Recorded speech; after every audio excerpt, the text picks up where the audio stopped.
വിളർച്ച ഇല്ലാതെ വളരാം. എന്താണ് അനീമിയ? അനീമിയയുടെ കാരണങ്ങൾ.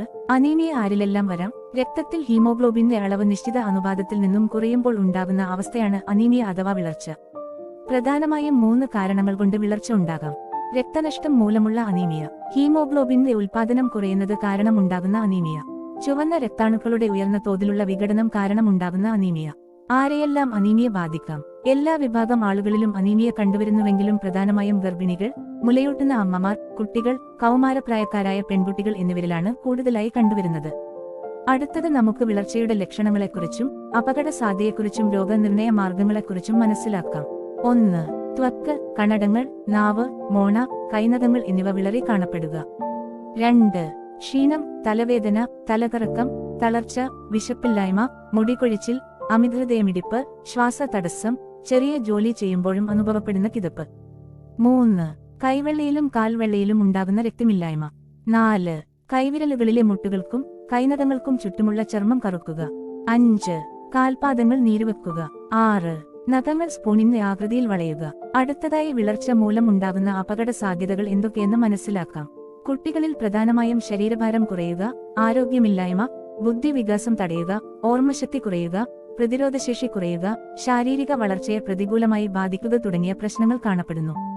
കൗമാരപ്രായക്കാരായ പെൺകുട്ടികളിൽ തളർച്ച, ശ്രദ്ധക്കുറവ്, ആർത്തവ സമയത്ത് ഉണ്ടാകുന്ന അമിത രക്തസ്രാവം ജീവന് തന്നെ ഭീഷണിയാകുന്നു, പ്രത്യുൽപാദന ശേഷിയെ പ്രതികൂലമായി ബാധിക്കുന്നു എന്നീ പ്രശ്നങ്ങൾ കാണപ്പെടുന്നു.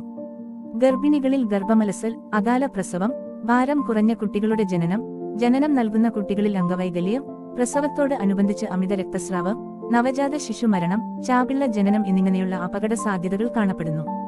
മുലയൂട്ടുന്ന അമ്മമാരിൽ മുലപ്പാലിന്റെ ലഭ്യത തന്നെ കുറയുക.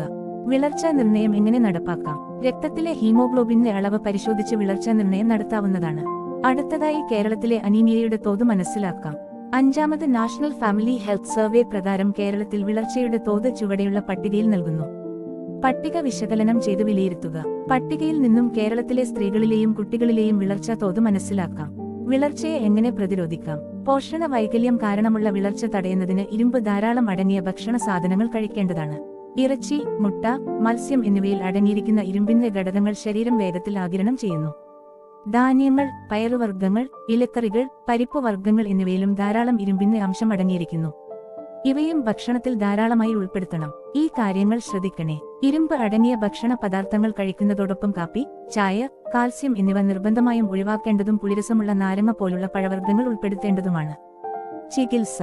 വിളർച്ചയുടെ ലക്ഷണങ്ങൾ ദൈനംദിന പ്രവർത്തനങ്ങളെ ബാധിക്കുന്ന പക്ഷം എത്രയും വേഗം തൊട്ടടുത്ത ആരോഗ്യ കേന്ദ്രത്തിൽ ചികിത്സ തേടേണ്ടതാണ്. ഇനി നമുക്ക് ഇരുമ്പടങ്ങിയ ഭക്ഷണ പദാർത്ഥങ്ങൾ ഏതൊക്കെയെന്നറിയാം. ഇരുമ്പ് സത്ത് അടങ്ങിയ ഭക്ഷണ പദാർത്ഥങ്ങളും ഇരുമ്പിന്റെ ആഗിരണത്തെ സഹായിക്കുന്ന വസ്തുക്കളും ചുവടെ ചേർക്കുന്നു. മാംസം, ഇറച്ചി, മുട്ട, മത്സ്യം, കരള് എന്നിവ ഇതിൽ ഉൾപ്പെടുന്നു. പച്ചക്കറികൾ, പാവക്ക, ചീര, മുരിങ്ങയില, കറിവേപ്പില, ചേമ്പില, ബീറ്റ്റൂട്ട് എന്നിവ ഉൾപ്പെടുന്നു. പഴവർഗ്ഗങ്ങൾ, പപ്പായ, മാതളം, ഈന്തപ്പഴം എന്നിവ ഉൾപ്പെടുന്നു. മറ്റുള്ളവ, ശർക്കര, കരിപ്പട്ടി, പയർവർഗ്ഗങ്ങൾ എന്നിവ ഇതിൽ ഉൾപ്പെടുന്നു. അതുപോലെ ഇരുമ്പ് ആഗിരണം ചെയ്യാൻ സഹായിക്കുന്ന ഭക്ഷണ പദാർത്ഥങ്ങളാണ് നെല്ലിക്ക, നാരങ്ങ, ഓറഞ്ച്, പാഷഫ്രൂട്ട് എന്നിവ. അടുത്തതായി നമുക്ക് കുട്ടികളിലെ വിളർച്ചയെക്കുറിച്ച് മനസ്സിലാക്കാം. കുഞ്ഞുങ്ങളിൽ 6 മാസം പ്രായമാകുമ്പോൾ മുതൽക്കാണ് ശരീരത്തിൽ ഇരുമ്പിന്റെ അംശം കുറഞ്ഞുവരുന്നതും വിളർച്ച പിടിപെടുന്നതും. ശരീരത്തിൽ ചുവന്ന രക്താണുക്കൾ സാധാരണ അളവിൽ കുറയുന്നതാണ് ഈ അവസ്ഥയ്ക്ക് കാരണം. 6 മാസം മുതൽ 59 മാസം വരെ പ്രായമുള്ള കുട്ടികളിലെ വിളർച്ചാ തോത് ചുവടെയുള്ള പട്ടികയിൽ നൽകുന്നു. പട്ടിക വിശകലനം ചെയ്ത് വിലയിരുത്തുക. കുഞ്ഞുങ്ങളിലെ വിളർച്ചാ പ്രതിരോധത്തിന് ഏറ്റവും അനുയോജ്യമായ മാർഗം അമ്മമാർ അവരെ നന്നായി ആദ്യ മാസങ്ങളിൽ മുലയൂട്ടുക എന്നതാണ്. 1 വയസ്സുവരെ കഴിവതും പശുവിൻ പാല് കൊടുക്കാതിരിക്കുക. സമ്പൂർണ്ണ മുലയൂട്ടലിൽ നിന്നും അർദ്ധകരാവസ്ഥയിലുള്ള ഭക്ഷണം കൊടുത്തു തുടങ്ങുമ്പോൾ തന്നെ ഇരുമ്പടങ്ങിയ ഭക്ഷണം ഉൾപ്പെടുത്തേണ്ടതാണ്. വൈറ്റമിൻ സി അടങ്ങിയ ഭക്ഷണം, ഇലക്കറികൾ എന്നിവയും ധാരാളം നൽകുക. അടുത്തതായി നമുക്ക് കൗമാരക്കാരിലുള്ള വിളർച്ചയെപ്പറ്റി ഇനി മനസ്സിലാക്കാം. 12 വയസ്സ് മുതൽ 15 വയസ്സ് വരെ പ്രായമുള്ളവരിലാണ് വിളർച്ച ഏറ്റവും കൂടുതൽ കണ്ടുവരുന്നത്. ഇരുമ്പടങ്ങിയ ഭക്ഷണം ഏറ്റവും അധികം ആവശ്യമായി വരുന്ന സമയം കൂടിയാണിത്. വിളർച്ചയുള്ള കുട്ടികൾ ഡോക്ടറുടെ നിർദ്ദേശപ്രകാരം അയൺഫോളിക് ആസിഡ് ഗുളിക കഴിക്കുകയും ഇരുമ്പ് കൂടുതൽ അടങ്ങിയിട്ടുള്ള ഇലക്കറികൾ, മത്സ്യം, മുട്ട, ഇറച്ചി, പയർവർഗ്ഗങ്ങൾ എന്നിവ കൂടുതലായി കഴിക്കുകയും ഇരുമ്പിന്റെ ആഗിരണം ത്വരിതപ്പെടുത്തുന്ന വൈറ്റമിൻ സി ഭക്ഷണത്തിൽ ഉൾപ്പെടുത്തുകയും ചെയ്യുക. ആർത്തവ സമയത്ത് അമിതമായി രക്തം പോകുന്നതിനെ മെനറേജിയ എന്നു പറയപ്പെടുന്നു. ഇങ്ങനെ അമിതമായി രക്തം നഷ്ടപ്പെടുന്നത് കൗമാരപ്രായക്കാരിൽ മന്ദ, ഊർജ്ജസ്വലത ഇല്ലാതിരിക്കുക എന്നിവയ്ക്കു പുറമെ കഠിന വിളർച്ചയും ഉളവാക്കുന്നു. മേൽപ്പറഞ്ഞ ലക്ഷണങ്ങളോടൊപ്പം കഠിനമായ വേദനയും അനുഭവപ്പെടുന്നു എങ്കിൽ തീർച്ചയായും കുട്ടിക്ക് മതിയായ ചികിത്സ നൽകേണ്ടതാണ്. അടുത്തതായി ഗർഭിണികളിലും മുലയൂട്ടുന്ന അമ്മമാരിലും ഉണ്ടാകുന്ന വിളർച്ചയെപ്പറ്റിയും അവക്കുള്ള പരിഹാരമാർഗങ്ങളെയും പരിചയപ്പെടാം. ഗർഭാവസ്ഥയിൽ ഗർഭിണിക്ക് അധികം ഫോളേറ്റ് അടങ്ങിയ ഭക്ഷണം ആവശ്യമാണ്. പച്ച നിറത്തിലുള്ള ഇലക്കറികളിൽ ധാരാളം ഫോളേറ്റ് അടങ്ങിയിരിക്കുന്നു. പുതിയ കോശങ്ങൾ ഉണ്ടാകുന്നതിന് ഇത് അത്യാവശ്യമാണ്. അതുപോലെ തന്നെ പാലൂട്ടുന്ന അമ്മമാരിലും വിളർച്ച കാണപ്പെടുന്നു. പ്രസവ സമയത്തുണ്ടാകുന്ന രക്തസ്രാവം, മുലപ്പാലിലൂടെ ഇരുമ്പ് നഷ്ടപ്പെടുക എന്നതൊക്കെയാണ് വിളർച്ചയ്ക്ക് പ്രധാന കാരണം. മേൽപ്പറഞ്ഞ 2 അവസ്ഥയിലും ധാരാളം ഇരുമ്പടങ്ങിയ ഭക്ഷണവും ഡോക്ടറുടെ നിർദ്ദേശപ്രകാരം സപ്ലിമെന്റുകളും ഭക്ഷണത്തിൽ ഉൾപ്പെടുത്തേണ്ടതാണ്. അതിനോടൊപ്പം ധാരാളം വെള്ളം കുടിക്കുകയും വേണം. കൂടാതെ ഇലക്കറികൾ, മത്സ്യം, മാംസം, മുട്ട, പയർ വർഗ്ഗങ്ങൾ എന്നിവയും അയോഡീകരിച്ച ഉപ്പും ഉപയോഗിക്കേണ്ടതാണ്. അടുത്തതായി പ്രത്യുൽപാദന പ്രായത്തിലെ അനീമിയയെക്കുറിച്ച് മനസ്സിലാക്കാം. അനീമിയയുടെ ലക്ഷണങ്ങൾ: ശരീരഭാരക്കുറവ്, ക്ഷീണം, തലവേദന, ഓർമ്മക്കുറവ്, ശ്രദ്ധയില്ലായ്മ, അസ്വസ്ഥത. അനീമിയ എങ്ങനെ കണ്ടുപിടിക്കാം? രക്തത്തിലെ ഹീമോഗ്ലോബിന്റെ അളവ് അഥവാ HB ലെവൽ പരിശോധിക്കുന്നത് വഴി അനീമിയ കണ്ടുപിടിക്കാം. അനീമിയയുടെ പരിഹാര മാർഗങ്ങൾ: iron, folic supplementation, vitamin C കൂടുതലുള്ള ഭക്ഷണം കഴിക്കുക. ഉദാഹരണം നാരങ്ങ, പഴവർഗ്ഗങ്ങൾ. ഇരുമ്പിന്റെ അംശം കൂടുതൽ അടങ്ങിയിട്ടുള്ള ഭക്ഷണപദാർത്ഥങ്ങൾ ഭക്ഷണക്രമത്തിൽ ഉൾപ്പെടുത്തുക. ഉദാഹരണം ഇലക്കറികൾ, ഈന്തപ്പഴം, മാതളം തുടങ്ങിയവ. ഫോളിക് ആസിഡ് കൂടുതൽ അടങ്ങിയിട്ടുള്ള ഭക്ഷണപദാർത്ഥങ്ങൾ ഭക്ഷണക്രമത്തിൽ ഉൾപ്പെടുത്തുക.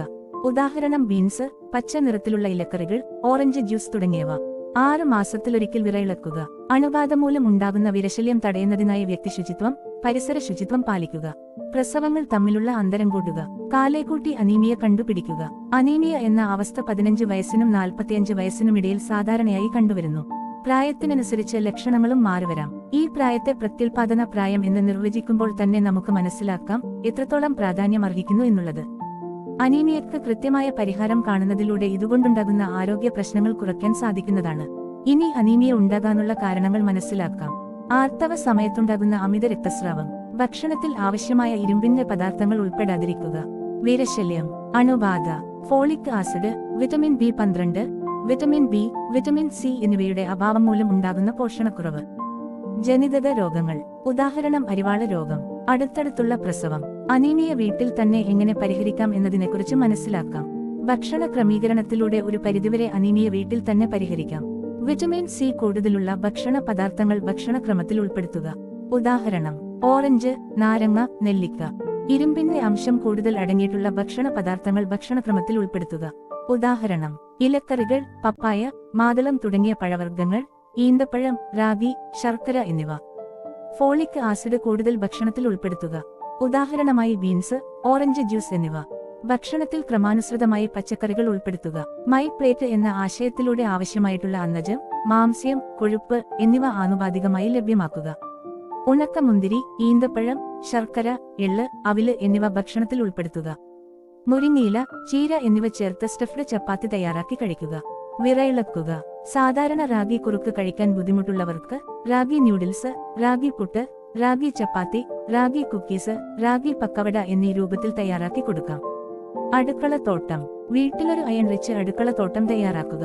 ഇരുമ്പിന്റെ അംശം കൂടുതൽ അടങ്ങിയിട്ടുള്ള പച്ചക്കറികൾ, പയർ വർഗ്ഗങ്ങൾ നമ്മുടെ വീട്ടുമുറ്റത്ത് നട്ടുവളർത്താം. അഗസ്ത്യ ചീര, വേലിച്ചീര, ചേമ്പ്, മുരിങ്ങയില, വള്ളിപ്പയർ, ചീര, പപ്പായ, പാവൽ, നെല്ലി, മത്തൻ, പാഷൻ ഫ്രൂട്ട്, തക്കാളി എന്നിവ അടുക്കളത്തോട്ടത്തിൽ ഉൾപ്പെടുത്താം. ഇനി നമുക്ക് നാട്ടറിവുകളെക്കുറിച്ച് മനസ്സിലാക്കാം. വിളർച്ച തടയുന്നതിനുള്ള ചില നാട്ടുവഴികൾ ചുവടെ കാണാം. ഇരുമ്പ് പാത്രങ്ങളിൽ ഭക്ഷണം പാകം ചെയ്യുന്നത് നല്ലതാണ്. ചീലാന്തി, തൊട്ടാവാടി, കറിവേപ്പില, മത്തയില എന്നിവ കരിപ്പട്ടിയും പച്ചരിയും ചേർത്ത് അരച്ച കുറുക്ക് തയ്യാറാക്കൽ. അശോകപ്പൂവ് കരിപ്പട്ടിയുമായി ചേർന്ന കുറുക്ക്. ഞാവൽപ്പഴം കഴിക്കുന്നത്. കൂവരക്കുറുക്ക്. കുരുമുളകിട്ട് പാല് തിളപ്പിച്ചു കുടിച്ചാൽ വിളർച്ച മാറും. വാഴപ്പിണ്ടി ജ്യൂസ്. വാഴക്കൂമ്പ് പയറും ചേർത്ത തോരൻ. റോബസ്റ്റ് പഴം തുടങ്ങിയവ വിളർച്ച തടയുന്നതിനുള്ള ചില നാട്ടുവഴികളാണ്. അനീമിയ എന്ന വിളർച്ച ഇന്ന് വളരെ സാധാരണമായ ഒരു ആരോഗ്യ പ്രശ്നമാണെങ്കിലും അതിനെ ഒരു പരിധിവരെ തടയാനും നിയന്ത്രിക്കാനും നമുക്ക് വീട്ടിൽ തന്നെ ചെയ്യാവുന്ന എളുപ്പവും ഫലപ്രദവുമായ മാർഗങ്ങൾ അനവധിയുണ്ടെന്നതാണ് ഏറ്റവും പ്രധാനമായ സന്ദേശം. ശരിയായ ഭക്ഷണശീലങ്ങളും ഇരുംസമൃദ്ധമായ ആഹാരസാധനങ്ങളും വൈറ്റമിൻ സി പോലുള്ള ഇരുമ്പിന്റെ ആഗിരണം വർദ്ധിപ്പിക്കുന്ന ഘടകങ്ങളും സമയബന്ധിതമായ ആരോഗ്യപരിശോധനകളും എന്നിവ ഒരുമിച്ച് കൂടുമ്പോൾ വിളർച്ചയെ പൂർണ്ണമായും തടയാം. കുട്ടികൾ, കൗമാരപ്രായക്കാർ, ഗർഭിണികൾ, മുലയൂട്ടുന്ന അമ്മമാർ, സ്ത്രീകൾ തുടങ്ങി എല്ലാ വിഭാഗങ്ങൾക്കും അനീമിയ ഗുരുതരമായ ആരോഗ്യ പ്രശ്നങ്ങൾക്ക് വഴി വെക്കാനിടയുള്ളതിനാൽ ഇത് നിസ്സാരമായി അവഗണിക്കരുത്. ആരോഗ്യ കേന്ദ്രത്തിലെ നിർദ്ദേശങ്ങൾ ശ്രദ്ധിക്കാനും ആവശ്യമായപ്പോൾ സപ്ലിമെന്റുകൾ ഉപയോഗിക്കാനും വീടുകളിൽ തന്നെ ഇരുമ്പ് സമൃദ്ധമായ പച്ചക്കറികൾ വളർത്താനുമെല്ലാം ശ്രദ്ധിക്കണം. ആരോഗ്യം നമ്മുടെ കൈകളിലാണ്. ചെറിയ ശീലമാറ്റങ്ങളും ശരിയായ ഭക്ഷണക്രമവും കൊണ്ടുതന്നെ വിളർച്ച ഇല്ലാതെ വളരാം എന്ന ലക്ഷ്യം നമുക്ക് കൈവരിക്കാൻ കഴിയും.